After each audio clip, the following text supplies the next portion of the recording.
ദീപക് ദേവ് എന്ന് പറഞ്ഞാലേ സൗണ്ടിങ് ആണ് ആക്ച്വലി. അന്ന് മാത്രം പറയരുത്. അല്ല എന്നല്ല ഞാൻ പറഞ്ഞത്. ചെയ്ത് കഴിഞ്ഞപ്പോൾ സിദ്ദിഖേട്ടൻ പറഞ്ഞു ഇത് കൊള്ളാലോ, ഇത് നമ്മൾ സാധാരണ കേൾക്കുന്ന ടൈപ്പ് ഒരു ബീറ്റ് അല്ല, കണ്ണിൽ നിലാവായിരുന്നു പാട്ട്. നമ്മളുടെ കണക്കൂട്ടൽ എന്ന് പറയുന്നത് ഇതൊരു 15 ഡേയ്സിൻ്റെ ഉള്ളിലാണ് ഇത് 200 എത്തുക. 5 ദിവസത്തിൽ 200 എത്താൻ കാരണം എന്താണ്? മലയാളം സിനിമ മ്യൂസിക് ഇൻഡസ്ട്രിയിൽ ഒഴിച്ചുകൂടാനാവാത്തൊരു music director, and he is none other than music director Deepak Dev. Hi Manju. Updated ആയിട്ടിരുന്നാൽ മാത്രമാണ് അന്ന് മുതൽ ഇന്ന് വരെയും കളർ മങ്ങാതെ ഇരിക്കാൻ പറ്റുള്ളൂ. തീർച്ചയായിട്ടും. സോ ആ ഒരു അപ്ഡേഷൻ എങ്ങനെയാണ് ദീപകിന്റെ? ടെക്നോളജിയാണ് മാറുന്നത്. മ്യൂസിക് എപ്പോഴും ഇവിടുന്ന് വരുന്നൊരു സംഭവമാണ്. ടെക്നോളജി മാറുന്നതിനനുസരിച്ച് അപ്ഡേറ്റ് ചെയ്ത് ഇരുന്ന് കഴിഞ്ഞാൽ ഉള്ളൊരു ഗുണം എന്താണെന്ന് വെച്ചാൽ അന്ന് രീതിയിലുള്ള ഇപ്പം ക്രോണിക് ബാച്ചിലർ ചെയ്യുമ്പോൾ ഉണ്ടായ ട്രെൻഡ് ആയിരുന്നില്ല. അത് കഴിഞ്ഞ് കുറച്ച് വർഷം കഴിഞ്ഞ് ഒരു 10 വർഷം കഴിഞ്ഞപ്പോൾ ഉണ്ടായത്. അത് കഴിഞ്ഞ് പിന്നെ ഒരു 5 വർഷം കഴിഞ്ഞ് പിന്നെ ഇപ്പോൾ വരുന്ന സമയത്ത് മ്യൂസിക് ഇവോൾവ് ചെയ്ത് മാറുന്നതിനനുസരിച്ച് നമ്മൾ അപ്ഡേറ്റഡ് ആയിട്ട് എന്തൊക്കെയാണ് ആൾക്കാർക്ക് ഇഷ്ടം, എന്തൊക്കെയാണ് ഇൻ്റർനാഷണലി നടക്കുന്നത്, ഇതെല്ലാം അപ്ഡേറ്റഡ് ആയിരുന്നാൽ നല്ലതാണ്. പക്ഷേ നമ്മൾ അതേ സമയത്ത് നമ്മളുടെ ഒരു ഇൻഡിവിജ്വാലിറ്റി നഷ്ടപ്പെടാതെ, അതാണ് എനിക്ക് എപ്പോഴും തോന്നിയിരിക്കുന്നത്. ഇപ്പം കാലഘട്ടത്തിനനുസരിച്ച് നമ്മളുടെ സ്റ്റൈല് മൊത്തം മാറ്റിക്കഴിഞ്ഞാൽ ആ ഒരു കയ്യൊപ്പ് എന്ന് പറഞ്ഞ് ഉണ്ടാകുന്നൊരു സംഭവമില്ല. എല്ലാവരുടെയും മ്യൂസിക് എന്ന് പറയുന്നത് ഞാൻ വിശ്വസിക്കുന്നത് എല്ലാവരുടെയും ഒരു ക്യാരക്ടറിൻ്റെ റിഫ്ലക്ഷനാണ്. ദീപക് ദേവ് എന്ന് പറഞ്ഞാലേ സൗണ്ടിങ് ആണ് ആക്ച്വലി. അന്ന് മാത്രം പറയരുത്. അല്ല എന്നല്ല ഞാൻ പറഞ്ഞത്.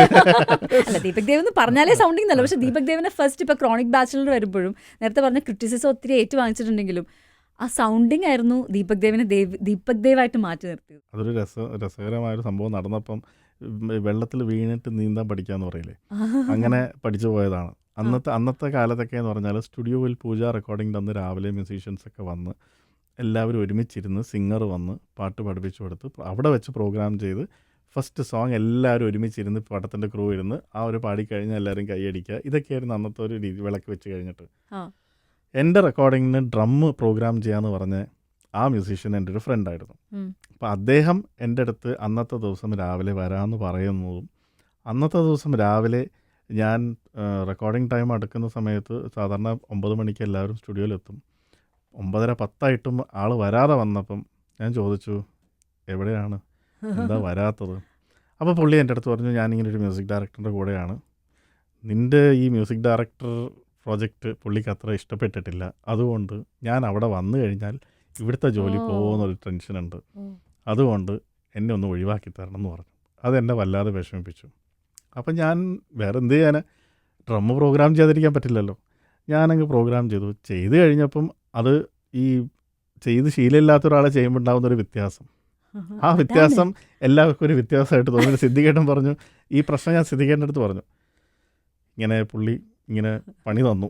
അപ്പോൾ സിദ്ദിഖേട്ടൻ പറഞ്ഞു കുഴപ്പമില്ല, എന്തെങ്കിലും ദീപു ചെയ്യും, നമുക്ക് പൂജ റെക്കോർഡിങ് 12 മണി പറഞ്ഞിരിക്കുകയല്ലേ, എന്തെങ്കിലും ചെയ്യുന്നു പറഞ്ഞു. അന്നത്തെ ഇനി സപ്പോസ് പക്ക ആയില്ലെങ്കിലും അന്നത്തെ ദിവസം അതെ അന്നത്തെ പിന്നെ കമ്പ്യൂട്ടർ ആയതുകൊണ്ട് നമുക്ക് വേണമെങ്കിൽ അതെടുത്ത് മാറ്റാം. അപ്പോൾ ചെയ്ത് കഴിഞ്ഞപ്പോൾ സിദ്ദിഖേട്ടൻ പറഞ്ഞു ഇത് കൊള്ളാലോ, ഇത് നമ്മൾ സാധാരണ കേൾക്കുന്ന ടൈപ്പ് ഒരു ബീറ്റ് അല്ല, കണ്ണിൽ നിലാവായിരുന്നു പാട്ട്. കണ്ണിൽ നിലാവ്. അപ്പോൾ അതിൻ്റെ വെറുതെ പ്രോഗ്രാമിംഗാണ് ചെയ്തത്. അപ്പോൾ സിദ്ദിഖേട്ടൻ പറഞ്ഞു ഇത് നല്ലതായിട്ടുണ്ട് ദീപ്. അപ്പോൾ ഞാൻ പറഞ്ഞു ഇത് പക്ഷേ നമ്മൾ സാധാരണ കേൾക്കുന്ന ഒരു സ്റ്റൈൽ പറഞ്ഞു അല്ല കിടക്കട്ടെ, അതാണ് അതിൻ്റെ വ്യത്യാസം. ആദ്യം കുറച്ച് ആൾക്കാർ ഇതെന്താന്ന് തോന്നും, പക്ഷെ കുറച്ച് കേട്ട് കഴിയുമ്പോൾ അത് ഇഷ്ടപ്പെടും. എമ്പുരാൻ സിനിമ ഇറങ്ങിയപ്പോൾ മുതൽ ഇപ്പോഴും പിടിവിടാതെ കുറേ പ്രശ്നങ്ങളും വിവാദങ്ങളും ഒക്കെ ഇങ്ങനെ നടക്കുന്നുണ്ട്. അതിനിടയ്ക്ക് കൂടെ ദീപക് ദേവും ചീത്ത കേട്ട് ഒക്കെ മുമ്പോട്ടേക്ക് പോകുന്നുണ്ട്. പക്ഷേ ഇതിൻ്റെ വോളിയം നോക്കുക, എന്തൊരു വലിയൊരു ബിഗ് സൈസിലാണ് എമ്പുരാൻ ആക്ച്വലി ആ ഒരു മ്യൂസിക്കിൻ്റെ ഒരു ഗ്രാഫ് വരച്ചു വെച്ചേക്കുന്നത്. മഞ്ജുവിന് എങ്ങനെയാണ് ഈ പടം കണ്ടപ്പോൾ ഇതിൻ്റെ മ്യൂസിക്കിൻ്റെ എക്സ്പീരിയൻസ് ഉണ്ടായത്? ഞാൻ ആക്ച്വലി ആദ്യമേ തന്നെ ഒരുപാട് പ്രശ്നങ്ങളൊക്കെ കേട്ടിട്ട് തന്നെ സിനിമയ്ക്ക് പോയത്. ഫസ്റ്റ് ഷോ അല്ല, പിന്നീട് ലേറ്റർ പോയാളാ. ഞാൻ നിന്നിൽ കുറ്റമൊന്നും കാണുന്നില്ല എന്ന് പണ്ട് പീലാത്തോസ് പറഞ്ഞ പോലെ എനിക്ക് അതിനകത്ത് ഒരു പ്രശ്നവും തോന്നിയില്ല. ഇതാണ് എന്നെ ഏറ്റവും കൂടുതൽ ഒരു ചിന്തിപ്പിക്കുന്നൊരു സംഭവം. കണ്ടവർ വന്നിട്ട് ഉഗ്രം വർക്കാണ് എന്നുള്ള റിവ്യൂ ആണ് എനിക്ക് തരുന്നത്. പക്ഷേ സോഷ്യൽ മീഡിയയിൽ കയറി കഴിഞ്ഞാൽ ടോട്ടലി വേറൊരു സംഭവം. അപ്പോൾ ഓഫ്കോഴ്സ് നല്ലത് കുറേ ഉണ്ട്, അത് പറയാതിരിക്കാൻ പറ്റില്ല. പക്ഷെ അതിൻ്റെ ഒപ്പം തന്നെ ക്രിറ്റിസിസവും ഇതല്ല ഇതിൻ്റെ ഈ പടത്തിൻ്റെ മ്യൂസിക് ഇതല്ല എന്ന് പറയുന്ന ഒരു വിഭാഗമുണ്ട്. ആ വിഭാഗം ഡിസൈഡ് ചെയ്തിട്ടുണ്ട് ഇയാളെ എങ്ങനെ വന്നാലും നമ്മൾ ഈ കാര്യത്തിൽ പൊങ്കാല ഇടിപ്പിക്കും എന്ന് തീരുമാനിച്ചിറങ്ങിയ പോലെയാണ്. ഫസ്റ്റൊക്കെ ഞാനിത് എന്താണ് ഇങ്ങനെയല്ലല്ലോ നമ്മൾ ഇതിനെപ്പറ്റി പ്രതീക്ഷിച്ചത്. കാരണം ഇത് ഇറങ്ങുന്ന വരെ നമ്മളിതെല്ലാം കണ്ടു കഴിഞ്ഞ് വളരെ സന്തോഷിച്ചിരുന്ന ഇതാണ് കറക്റ്റ് ചേരുന്നതെന്ന് തോന്നിയിട്ട് ഇറങ്ങിക്കഴിയുമ്പോൾ എന്താണ് ഇങ്ങനെ എന്ന് സംശയിച്ചിരുന്ന് പിന്നെ ഞാനത് റിയാക്ട് ചെയ്യാതെ ഞാൻ ആദ്യമൊക്കെ കുറേയൊക്കെ നോൺസെൻസ് കാണുമ്പം ഡിലീറ്റ് ചെയ്തിരുന്നു. പിന്നെ ഞാൻ വിചാരിച്ചു ഇത് ഡിലീറ്റ് എന്തിനാണ് ചെയ്യുന്നത്, എല്ലാം കഴിഞ്ഞാൽ പിന്നെ ഞാൻ വായിച്ചാലേ പ്രശ്നമുള്ളൂ, എല്ലാം കഴിഞ്ഞാൽ പോസ്റ്റങ്ങ് എടുത്ത് കളഞ്ഞാൽ പോരെ, എഴുതി അവനൊരു സമാധാനമായി, ഞാനത് വായിച്ചാലേ പ്രശ്നമുള്ളൂ. അതുകൊണ്ട് പിന്നെ ഞാനത് ബോദർ ചെയ്തില്ല. പിന്നെ എന്താണെന്ന് വെച്ചാൽ എനിക്ക് മനസ്സിലായി ഈ പടത്തിന് അഗെയിൻസ്റ്റ് ഒരു ക്യാമ്പയിനിങ് സ്ട്രോങ് ആയിട്ടുണ്ടായിരുന്നു എന്ന്. അപ്പോഴാണ് ഞാൻ ന്യൂസിൽ കേൾക്കുന്നത് പൊളിറ്റിക്കൽ സംഭവങ്ങൾ ഇതിൽ കയറി. അപ്പോൾ അതിൻ്റെ ഭാഗമായിട്ട് there is A very strong campaigning happening. അത് കേട്ട് കഴിഞ്ഞിട്ട് പിന്നെ എനിക്കുള്ള കമൻസ് നോക്കുമ്പോൾ ഇത് എവിടെ നിന്നാണ് വരുന്നത് നോക്കുമ്പം ഈ ആൾക്കാരുടെ ഐഡൻറ്റിറ്റി എന്ന് പറയുന്നത് പൂച്ച വെറ്റ പോലെ, എല്ലാത്തിനെയും കാണാൻ ഒരുപോലെയാണ്. 0 പോസ്റ്റ് 0 ഫോളോവേഴ്സ് 0 ഫോളോയിങ് ഇതിനു വേണ്ടി ഉണ്ടാക്കി. അപ്പോൾ നമ്മൾ ശരിക്കും നോക്കിക്കഴിഞ്ഞാൽ ഇത് ഞാൻ തമാശ പറഞ്ഞല്ലേ ഇപ്പോൾ ചിരിക്കുന്നു, പൂച്ച വെറ്റ പോലത്തെ പേജസ് എല്ലാം കാണാൻ ഒരുപോലെ. അപ്പോൾ എനിക്ക് മനസ്സിലായി, അത് കണ്ടു കഴിഞ്ഞപ്പോഴാണ് എനിക്ക് സമാധാനം, ഇത് ക്യാമ്പയിനാണ്, എന്നാൽ പിന്നെ കിടക്കട്ടെ. ഒരു 10-200 എണ്ണം എൻ്റെ പേജ് അഡ്മിനിസ്ട്രേറ്റേഴ്സ് ഡിലീറ്റ് ചെയ്തു. ഞാൻ പറഞ്ഞു അങ്ങനെ ഡിലീറ്റ് ചെയ്യാൻ അതിനല്ലേ സമയം ഉണ്ടാവുള്ളൂ, നമുക്ക് കാര്യം മനസ്സിലായില്ലേ, ഇതാണ് സംഭവം. പിന്നെ എന്താണെന്ന് വെച്ചാൽ ഞാൻ ശ്രദ്ധിച്ചൊരു കാര്യം, ഈ പടം ഇത് കോമഡി ആട്ടോ, ഞാൻ പറയുന്നത് കോമഡി ആയിട്ടാണെങ്കിലും അതിൻ്റെ അകത്തൊരു സീരിയസ് സംഭവമുണ്ട്. എല്ലാവരെയും കയ്യിൽ നിന്ന് പോകുന്നൊരു സംഭവം ഞാൻ കാണുന്നുണ്ട്. ഫസ്റ്റ് നമ്മൾ മേക്കേഴ്സ്, മ്യൂസിക് ആണെങ്കിലും ഡയറക്ടർ ആണെങ്കിലും റൈറ്റർ ആണെങ്കിലും പ്രൊഡ്യൂസർ ആണെങ്കിലും കണ്ടൊരു വിഷൻ ഇത് ഇട്ട് കഴിഞ്ഞപ്പം കുറച്ച് വിഭാഗം ഇൻക്ലൂഡിങ് ഇതിൻ്റെ ക്രിട്ടിസൈസ് ചെയ്യുന്ന ആൾക്കാർ, പിന്നെ ക്യാമ്പയിൻ ചെയ്യാൻ ഇറങ്ങാൻ തീരുമാനിച്ച ആൾക്കാർ, ഇവരെല്ലാം ഇതിനെ പിടിച്ച് വല്ലാതെ അങ്ങ് എന്താ പറയുക ഒരു ഡിസ്ഫിഗേർഡ് ആക്കുന്ന രീതിയിൽ പല നോൺസെൻസ് സംസാരിച്ച് തുടങ്ങിയപ്പം നമ്മുടെ കയ്യിൽ നിന്ന് സംഭവം പോകുന്നുണ്ടോ എന്നൊരു സംശയം. അങ്ങനെ നമ്മുടെ കയ്യിൽ നിന്ന് പൊയ്ക്കൊണ്ടിരിക്കുമ്പോൾ റിവ്യൂവേഴ്സ് എടുത്താൽ കുറേ പേര് സിൻസിയറായിട്ട് ഇപ്പോൾ മഞ്ജു പറഞ്ഞത് മാറി കണ്ടു തോന്നിയത്, അതിൽ നിന്നും മാറി പറഞ്ഞ ചില റിവ്യൂവേഴ്സ് ഇല്ലേ, അവരെ കയ്യിൽ നിന്നും ഇത് പോയി തുടങ്ങി. അതായത് പിന്നെ ആൾക്കാർ കണ്ട് ഇഷ്ടപ്പെട്ട് കഴിഞ്ഞപ്പം ഈ പടത്തിന് നെഗറ്റീവ് പറഞ്ഞവരൊക്കെ അവർക്ക് പിന്നെ പൊങ്കാലയായി. ഈ നെഗറ്റീവ് റിവ്യൂ പറഞ്ഞ ആൾക്കാർക്ക് നിൽക്കാൻ പറ്റില്ല, പിന്നെ അവർ കിടന്നെടുത്ത് ഉരുളാൻ വേണ്ടി അടുത്ത വീഡിയോ ഒക്കെ എടുത്ത് അവർ കയറാൻ തുടങ്ങി. അവരെ കയ്യിൽ നിന്ന് പോയി, ഫസ്റ്റ് നമ്മുടെ കയ്യിൽ നിന്ന് പോയി, പിന്നെ അവരെ കയ്യിൽ നിന്ന് പോയി. പിന്നെ ഈ പടം വീഴ്ത്താൻ വേണ്ടി ഇതിനെ റീ എഡിറ്റ് ചെയ്യിപ്പിക്കാൻ വേണ്ടിയിട്ട് ഇത്രയും ട്രൈ ചെയ്യിപ്പിച്ച് ക്യാമ്പയിൻ ചെയ്ത് ഈ പറഞ്ഞ സോ കോൾഡ് എന്താ വിളിക്കേണ്ടതെന്ന് എനിക്കറിഞ്ഞൂടാ, അങ്ങനത്തെ ആ ഒരു ടീം അവരുടെ ആ ഭാഗത്തിൻ്റെ അവരുടെ ആ ഒരു പ്രയത്നത്തിൻ്റെ ഭാഗമായിട്ട് ഇതിപ്പോൾ എഡിറ്റ് ചെയ്യാൻ പോകാമെന്ന് പറഞ്ഞപ്പം ഇരട്ടി കളക്ഷനായി. നമ്മളുടെ കണക്കൂട്ടൽ എന്ന് പറയുന്നത് ഒരു 15 ഡേയ്സിൻ്റെ ഉള്ളിലാണ് ഇത് 200 എത്തുക. 5 ദിവസത്തിൽ 200 എത്താൻ കാരണം എന്താണ്? ഈ പറയുന്ന ക്യാമ്പയിനാണ്. അപ്പം അവരിതിനൊക്കെ എടുത്താൽ നോക്കി ഒഴിച്ചത് എണ്ണയായിപ്പോയി. പിന്നെ ഇത് നന്നായിട്ട് ആളിക്കത്തി കളക്ഷൻ വല്ലാതെ അങ്ങ് കൂടി. ഇപ്പം നിങ്ങളിൽ പല ആൾക്കാരും പറയുന്നൊരു കാര്യമാണ്, പുതുമ സൗണ്ടിങ്ങിൽ ആദ്യം കൊണ്ടുവന്നത് ക്രോണിക് ബാച്ചലറായിരുന്നു. പക്ഷെ അത് കാരണം ഞാൻ അന്ന് എന്തൊക്കെ കേട്ടിരുന്നു എന്നറിയോ, മലയാള സിനിമേനെ കൊല്ലാനായിട്ട് വന്നിരിക്കുകയാണ്, തനിമയില്ലാതെ കുറേ ഒച്ചയും ബഹളവും പ്രോഗ്രാമിങ്ങും സൗണ്ട് എഞ്ചിനീയറിങ്ങും അല്ല പാട്ട് എന്ന് പറഞ്ഞ് കേട്ട് അതെല്ലാം ഞാനത് അന്ന് തലയിൽ ഏറ്റെടുത്തിരുന്നു. പിന്നെ കുറച്ച് അന്ന് മാനസികമായിട്ട് തളർന്നോ? ശരിക്കും തളർന്നു. അന്ന് ഈ പ്രായത്തിന്റെ പക്വത ഇപ്പം ഉണ്ടല്ലോ, അന്ന് അതില്ലല്ലോ. 23.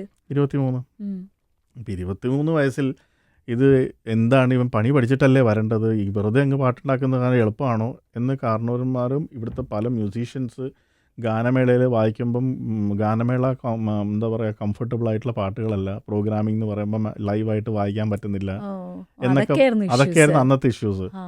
കമ്പ്യൂട്ടർ മ്യൂസിക് കൊണ്ട് ഇറങ്ങിയിട്ടുണ്ട് ഒരുത്തൻ. അപ്പോൾ ഇതൊക്കെ പറയുമ്പം ഗാനമേളകൾ പാട്ടെടുത്തില്ലെങ്കിൽ പാട്ട് പോപ്പുലർ ആവില്ല. അപ്പോൾ പിന്നെ ഇവനെന്തിനാണ് നമ്മുടെ പടത്തിൽ വെക്കുന്നതെന്ന് ആൾക്കാർ ചിന്തിച്ചു കഴിഞ്ഞാൽ ഞാൻ ഡേഞ്ചറിലാവില്ലേ. അപ്പോൾ അതൊക്കെയായിരുന്നു അന്ന് ഞാൻ ഫേസ് ചെയ്ത ചാലഞ്ചസ്. പിന്നെ അത് നോംസായി മാറി, ആൾക്കാർ മനസ്സിലായി ഇങ്ങനെ വന്നുകൊണ്ട് പ്രശ്നമില്ല, ഒരു ഡിഫറെൻറ്റ് എക്സ്പീരിയൻസ് ആണ്. ഇതൊക്കെ കണ്ടു വന്ന ഞാനായതുകൊണ്ട് ഇപ്പോൾ ഇത് കേൾക്കുമ്പോൾ ഞാനും ആ സ്പിരിറ്റിൽ എടുക്കുന്നുണ്ട്. അത് കുറച്ച് കഴിയുമ്പോൾ ശരിയായിക്കോളും. ദീപക് ദേവ് എന്താണ് എമ്പുരാന് വേണ്ടി ചെയ്തത്? ലൈവ് ഓർക്കസ്ട്ര അത് ഇതിൽ പ്രയോഗിച്ചിട്ടുണ്ട് നന്നായിട്ട്. ലൈവ് ഓർക്കസ്ട്ര എന്ന് മാത്രമല്ല, നമ്മളെ നാട്ടിലെ ലൈവും അല്ല, ഫുൾ സായിപ്പന്മാർ വായിക്കുന്ന ലൈവ്. അടിപൊളി. അത് തന്നെ, അതായത് ആക്ച്വലി നമ്മൾ ഈ ഹോൺസ് എന്നുള്ള ഇൻസ്ട്രുമെൻറ്റ്സ്, അതായത് ട്രംപറ്റ്, ട്രോംബോൺ, അങ്ങനത്തെ വിൻഡ് ഇൻസ്ട്രുമെൻറ്റ്സ് കംപ്ലീറ്റ് നമ്മൾ കീബോർഡിലാണ് മുമ്പേ ചെയ്തിരുന്നത്. കാരണം അതിന് സ്പെഷ്യലൈസ് ചെയ്ത് റെക്കോർഡിംഗ് മ്യൂസീഷ്യൻസ് കുറവാണ്. ഉണ്ട് ട്രംപറ്റ്, ട്രോംബോൺ എന്നൊക്കെ പറഞ്ഞുണ്ടെങ്കിലും ഈ ഫുൾ ഫാമിലി ഒരുമിച്ച് കിട്ടുന്നത് നമുക്ക് ഇവിടെ കുറവാണ്. നേവിയിലൊക്കെ ഉണ്ട്. അപ്പം ഈ setup with coir, with full strings, ഇതെല്ലാം ഒരുമിച്ച് ഒരു വലിയ ഹാളിൽ റെക്കോർഡ് ചെയ്യുക. അതായത് അവരുടെ റെക്കോർഡിംഗ് എന്ന് പറഞ്ഞു കഴിഞ്ഞാൽ ഹാളിൻ്റെ ടോൺ ഓരോന്ന് നോക്കിയിട്ടാണ് റെക്കോർഡിംഗ് എവിടെ വെക്കുന്നതെന്ന് തീരുമാനിക്കുന്നത്. ചില ചേർച്ചസ് നല്ലതായിരിക്കും, അവിടുത്തെ റിവേർബ് നല്ലത്, ആ ചേർച്ചിൽ വെക്കുമെന്ന് പറഞ്ഞിട്ട് എല്ലാ സെറ്റപ്പ് പോയി അവിടെ ഇരിക്കും. ചില സ്കൂൾസിൻ്റെ ഓഡിറ്റോറിയം നല്ലതാണെങ്കിൽ അവിടെ പോയി റെക്കോർഡ് ചെയ്യുക. അതായത് അവർ ഈവൻ റിവേർബ്സ് പോലും ആ നാച്ചുറൽ റിവേർബാണ് അവിടെ റെക്കോർഡ് ചെയ്യുന്നത്. ഓക്കെ. അപ്പം ഇങ്ങനത്തെ ഒരു എക്സ്പീരിയൻസ് എന്ന് പറഞ്ഞത് എന്നെ സംബന്ധിച്ച് നമ്മൾ റെക്കോർഡ് ചെയ്യാൻ ഒരു സ്റ്റുഡിയോയിലല്ലേ പോകുന്നത്. അതെ, അപ്പൊ ഇത് സ്റ്റുഡിയോയിലല്ല. ഇവർ ഇതിന് വേണ്ടിയിട്ട് ഒരു ഹാള് സെലക്ട് ചെയ്ത് അത് സ്റ്റുഡിയോ ആക്കി മാറ്റിയിട്ട് അങ്ങനെ വർക്ക് ചെയ്യും. ഓക്കെ. അതിലപ്പം മ്യൂസിക് ഡയറക്ടറിന്റെ പങ്കിനേക്കാളും അവരാണ് അത് ഡിസൈഡ് ചെയ്യുന്നത്. ഇതെന്ന് പറഞ്ഞാൽ ഇത് ഒരു വലിയൊരു ചെയിനാണ്. നമ്മൾ ഡയറക്റ്റ് സ്റ്റുഡിയോസ് ആയിട്ടല്ല, നമ്മളുടെ ഓർക്കസ്ട്രേറ്റേഴ്സുമായിട്ട് അവർ അതിൻ്റെ പല സെക്ഷൻസുമായിട്ട് പറഞ്ഞ് പിന്നെയാണ് സ്റ്റുഡിയോയിൽ എത്തുന്നത്. അപ്പോൾ നമ്മളുടെ ആവശ്യങ്ങൾ നമ്മൾ ഇവരുടെ അടുത്ത് പറഞ്ഞു കഴിഞ്ഞാൽ, നമ്മുടെ കോർഡിനേറ്റേഴ്സിൻ്റെ അടുത്ത് പറഞ്ഞു കഴിഞ്ഞാൽ അവർ കമ്മ്യൂണിക്കേറ്റ് ചെയ്ത് നമുക്ക് വേണ്ടുന്നത് അവർ തരും. അപ്പോൾ അതുകൊണ്ട് തന്നെ ഇപ്പോൾ നമ്മൾ റെക്കോർഡിംഗ് കാണുന്ന സമയത്ത് ഓൺലൈൻ ആണെങ്കിലും എന്തെങ്കിലും ഒരു അഭിപ്രായ വ്യത്യാസം ഉണ്ടായിട്ടുണ്ടെങ്കിൽ there is a protocol to be followed. ഇപ്പോൾ ഇവിടെ ആണെങ്കിൽ നമുക്ക് എന്തെങ്കിലും ഇഷ്ടപ്പെട്ടില്ലെങ്കിൽ ടോക്ക് ബാക്ക് ഞെക്കി ഡയറക്റ്റ് മ്യൂസീഷ്യൻ്റെ അടുത്ത്, അതല്ല ഇത്. പക്ഷെ അവിടെ അങ്ങനെയല്ല. ഞാൻ എൻ്റെ ഓർക്കസ്ട്രേറ്ററിൻ്റെ അടുത്ത് പറഞ്ഞു, ഓർക്കസ്ട്രേറ്റർ കണ്ടക്ടറിൻ്റെ അടുത്ത് പറഞ്ഞ്, കണ്ടക്ടർ മ്യൂസീഷ്യൻ്റെ അടുത്ത് പറയും. That's how it goes. അപ്പോൾ വളരെ ഡിസിപ്ലിൻഡ് ആണ്. പിന്നെ മ്യൂസിക്കലിയും അങ്ങനെ തന്നെയാണ്. ഡിസിപ്ലിൻഡ് ആയത് പ്രശ്നമാണെന്നല്ല, അത് നല്ല ഒരു സംഭവമായിരുന്നു. പിന്നെ മ്യൂസിക്കലി ആണെങ്കിലും നമ്മൾ ബുക്ക് വായിക്കുന്ന പോലെയാണ് അവർ നമ്മുടെ സ്കോർ വായിക്കുന്നത്. അതായത് അവർക്ക് വായിച്ച് നോക്കി പ്രാക്ടീസ് ചെയ്ത് നോക്കി വായിക്കുന്ന സംഭവം. തുറന്ന് വെച്ച് കഴിഞ്ഞാൽ എക്സ്പ്രഷൻസ് ഒക്കെ എഴുതിയിട്ടുണ്ടെങ്കിൽ ബാങ് ഓൺ ആണ്. അപ്പോൾ ഒരു പ്രാവശ്യം വായിച്ച് കഴിഞ്ഞാൽ പിന്നെ അടുത്തതിൻ്റെ മുമ്പേ അത് വായിച്ച് നോക്കി പ്രാക്ടീസ് ചെയ്ത് അതൊന്നുമില്ല. പെട്ടെന്ന് കഴിഞ്ഞു. അതാണ് ഇത്രയും വലിയ നമ്മൾ 3 ദിവസത്തേക്ക് ഏറ്റവും രസം എന്താ വെച്ചാൽ 3 ദിവസം 2 മണിക്കൂർ വെച്ച് ബുക്ക് ചെയ്തതാണ് മെസഡോണിയൻ ഓർക്കസ്ട്ര. ഫസ്റ്റ് ഡേ തുടങ്ങിയപ്പം 2ാമത്തെ മണിക്കൂർ കഴിഞ്ഞപ്പോൾ പൃഥ്വി കുറേ നേരം ഇരുന്നു, ഓൺലൈൻ കണ്ടു. അപ്പം ഇത് എന്തെങ്കിലുമൊക്കെ ഇഷ്ടപ്പെടുമ്പോൾ ഉടനെ എനിക്ക് മെസ്സേജിൽ തീ വരും. അതായത് പൊളിച്ചു കത്തി ഇതൊക്കെയുള്ള രീതിയിൽ പുള്ളിക്ക് ഇഷ്ടമുള്ള ബിറ്റ് വന്നു കഴിഞ്ഞാൽ. അപ്പോൾ പുള്ളി അവിടെ ഏതോ ഷൂട്ടിൻ്റെ ഇടയിൽ പുള്ളി ഏതോ ഹോട്ടലിൽ ഇരുന്നിട്ട് കാണുകയാണ്. അപ്പോൾ ഞാൻ പുള്ളിയുടെ അടുത്ത് പറഞ്ഞ 3 ദിവസം ഉണ്ട്. പക്ഷേ ആദ്യത്തെ ദിവസത്തെ 2 മണിക്കൂർ കഴിഞ്ഞപ്പം കണ്ടക്ടർ ചോദിച്ചു, ഇന്ന് തന്നെ കണ്ടിന്യൂ ചെയ്ത് തീർക്കണോ? V are free. ഇന്നും നാളെ മറ്റന്നാളാണ് ബുക്ക് ചെയ്തിരിക്കുന്നത്. വേണമെങ്കിൽ ഇന്ന് ഒരു 6 മണിക്കൂർ അല്ലെങ്കിൽ 8 മണിക്കൂർ ഇരുന്ന് കഴിഞ്ഞാൽ തീർക്കാം. അപ്പോൾ ഞാൻ പറഞ്ഞു എന്നാൽ പോരട്ടെ. എന്നിട്ട് നമ്മൾ വൈകിട്ട് 8 മണി തൊട്ട് പിറ്റേ ദിവസം രാവിലെ 7 മണി വരെയൊക്കെ ഒറ്റ ഇരിപ്പിരുന്നു. ഇരുന്ന് കഴിഞ്ഞ് റെക്കോർഡ് ചെയ്തു. പൃഥ്വി ഇതറിഞ്ഞിട്ടില്ല. പൃഥ്വിയുടെ വിചാരം നാളെ വൈകിട്ട് ഉണ്ടല്ലോ. പിറ്റേ ദിവസം വൈകിട്ട് 8 മണിക്ക് ഇന്ന് മെസഡോണിയ ഇല്ലേ? ഞാൻ പറഞ്ഞു ഇതെന്ത് സീരിയലോ, എല്ലാ ദിവസവും മെസഡോണിയ. അല്ല നിങ്ങൾ 3 ദിവസം ഉണ്ടെന്ന് പറഞ്ഞു. ഞാൻ പറഞ്ഞു അത് ഇന്നലെ ഒറ്റ ഇരിപ്പ് രാവിലെ വരെ ഇരുന്ന് തീർത്തു. അയ്യോ അതൊന്നും പറയണ്ട. അപ്പോൾ പിന്നെ ഞാൻ ഇന്നും കൂടി കാണാമെന്നുള്ളത്. അപ്പോൾ അത്രയും എക്സൈറ്റഡ് ആയിരുന്നു ഇത് കാണുമ്പം. ഇപ്പോൾ പറയുമ്പോൾ തന്നെ എൻ്റെ എക്സൈറ്റ്മെൻറ്റ് മനസ്സിലാവുന്നില്ല. കാരണം അതെല്ലാം നമുക്ക് ഒരിക്കലും ഇമാജിൻ ചെയ്യാൻ പറ്റാത്ത സംഭവങ്ങളാണ്. I am so thankful firstly to Prithvi. ഈ ഒരു പ്രോജക്റ്റ് ആയതുകൊണ്ടാണ് ഫുൾ മൂവി. അല്ലെങ്കിൽ നമ്മൾ എന്താണെന്ന് വെച്ചാൽ മൂവിയിലെ ചെറിയ പോർഷൻസ് മാത്രം. ഇപ്പം ഞാൻ അവകാശപ്പെടുന്നില്ല ഇത് ഞാനാണിത് ആദ്യമായിട്ട് ചെയ്തത്. കാരണം എനിക്കറിയുന്ന കുറേ കമ്പോസേഴ്സ് മലയാളത്തിൽ ചെയ്തിട്ടുണ്ട്. പക്ഷെ ഒരു ഫുൾ മൂവി തുടക്കം തൊട്ട് അവസാനം വരെ ഇവർ മാത്രം എന്ന് പറയുമ്പോൾ അത് ചെറിയ ബാക്ക്ഗ്രൗണ്ട് മ്യൂസിക് കംപ്ലീറ്റ് അവരാണ്. കംപ്ലീറ്റ് ഇതിന്റെ നൊട്ടേഷൻസ് കംപ്ലീറ്റ് നമ്മൾ സെറ്റ് ചെയ്ത് പ്രിപ്പയർ ചെയ്ത് കീബോർഡിൽ മോക്ക് പ്രോഗ്രാമിങ്ങും ചെയ്യും. എംപുരാൻ ഒരു സ്ഥലത്തല്ലല്ലോ, പല സ്ഥലത്ത് കറങ്ങിയെടുക്കാം. ഇതിന്റെ എല്ലാം ജോഗ്രഫിക്ക് അനുസരിച്ച് താങ്കൾ മ്യൂസിക്കിൽ മാറ്റങ്ങൾ വരുത്തിയിട്ടുണ്ട്. ഇതെല്ലാം അവരാണ് ചെയ്തിരിക്കുന്നത്. ഈ ഹോളിവുഡ് സ്കോർസ് വരുന്ന സ്ഥലത്ത്, അതായത് അവരുടെ നമ്മളുടെ പടത്തിലെ മാസ് സീക്വൻസസ് വരുമ്പോൾ പൃഥ്വിക്ക് വളരെ കമ്പൽസറി ആയിട്ട് പറഞ്ഞാണ് ഈ മാസ് എന്ന് പറയുന്നത് ഈ ഹോളിവുഡ് സൗണ്ടിലാണ് വേണ്ടത്. നമ്മൾ സാധാരണ എക്സ്പെക്ട് ചെയ്യുന്ന അല്ലാത്ത സംഭവം. അപ്പം അങ്ങനത്തെ സീൻസ് വരുന്ന സമയത്ത് ഇപ്പോൾ ഫസ്റ്റ് മറ്റേ ട്രക്ക് ചേസ് ചെയ്ത് പോകുന്നില്ലേ പൊട്ടിക്കാനായിട്ട്, ആ ഹെലികോപ്റ്റേഴ്സ്, ഐ മീൻ ഖുറേഷി വരുന്നതിൻ്റെ തൊട്ട് മുമ്പേ ആ സെക്ഷൻ കംപ്ലീറ്റ് ഈ സിംഫോണിക് ഓർക്കസ്ട്ര വെച്ചിട്ടാണ് ആ മാസ് ക്രിയേറ്റ് ചെയ്തത്. അപ്പം പുള്ളി ഇതുപോലത്തെ മാസ് സീൻസ് വരുന്നത് ഓർക്കസ്ട്രലായിട്ട് ചെയ്യേണ്ടതെല്ലാം മെസഡോണിയാണ് വായിച്ചിരിക്കുന്നത്. പിന്നെ അതേപോലെ അറബിക് സംഭവങ്ങൾ, ഇറാഖ് സംഭവങ്ങളൊക്കെ കാണിക്കുമ്പോൾ നമ്മൾ യൂസ് ചെയ്തിരിക്കുന്നത് എല്ലാം മിഡിൽ ഈസ്റ്റിലാണ് റെക്കോർഡ് ചെയ്തിട്ടുള്ളത്. മിഡിൽ ഈസ്റ്റിലെ പല സ്റ്റുഡിയോസ്. ഈ ഒരു പ്രോജക്റ്റ് കൊണ്ട് അങ്ങനെ ഒരു ഗുണമുണ്ടായി. അതുകൊണ്ട് പല നാട്ടിലും പല ആൾക്കാരുമായിട്ട് കോൺടാക്ട് ആയി. ഇനിയിപ്പോൾ നമുക്ക് എന്തും ചെയ്യാനുള്ളൊരു ധൈര്യമായി.